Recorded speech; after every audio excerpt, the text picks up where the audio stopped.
مدینہ میں صبح کی ٹھنڈی ہوا چل رہی تھی۔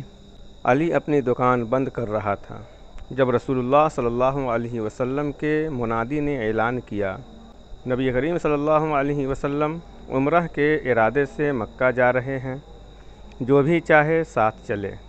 علی کے دل میں ایک خوشی دوڑ گئی، سبحان اللہ، برسوں سے مکہ نہیں دیکھا، اب خانہ کعبہ کو دیکھوں گا۔ زید نے بھی تیاری کی، مگر دونوں کے دل میں ایک انجانا خوف تھا، قریش مانیں گے یا نہیں۔ قافلہ حدیبیہ کے مقام پر پہنچا۔ یہ مکہ کے قریب ایک خشک پتھریلا میدان تھا۔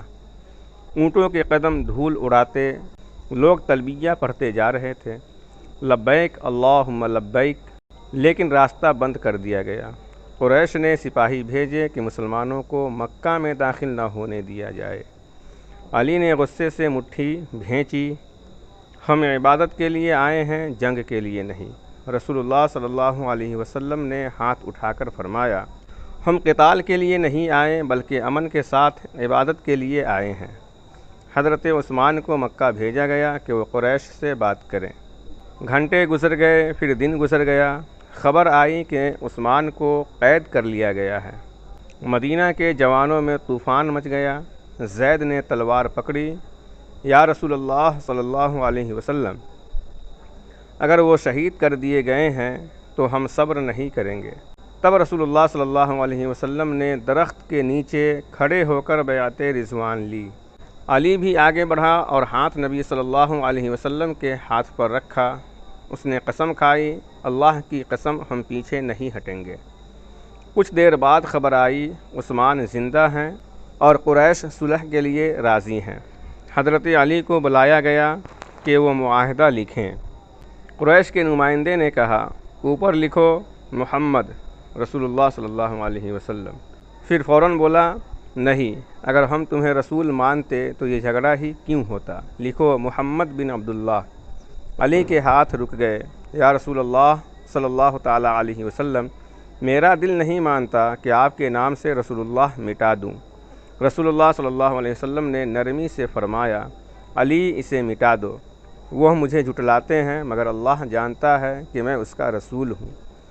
علی نے لرزتے ہاتھوں سے لکھا، محمد بن عبداللہ۔ معاہدے کی شرطیں مسلمانوں کو بھاری لگیں۔ اگر کوئی قریش کا آدمی مسلمان ہو کر مدینہ آئے تو واپس کر دیا جائے گا، مگر اگر کوئی مسلمان مکہ چھوڑ کر جائے تو اسے واپس نہیں کیا جائے گا۔ زید کے چہرے پر غصہ صاف جھلک رہا تھا، یہ تو ناانصافی ہے۔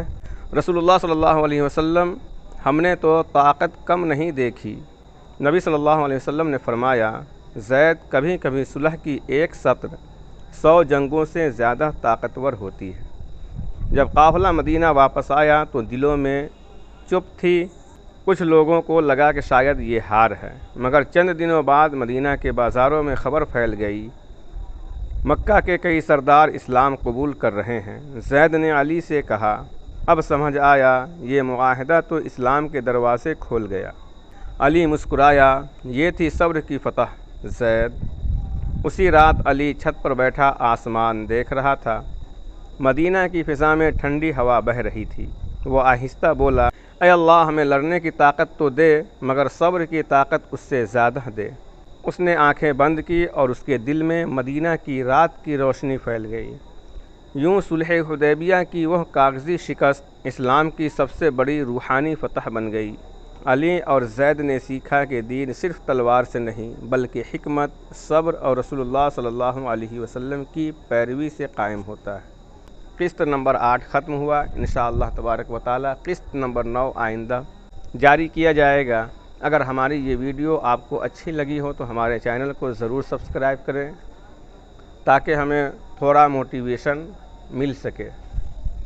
لائکس اور کمنٹس کرنا نہ بھولیں۔ اللہ حافظ۔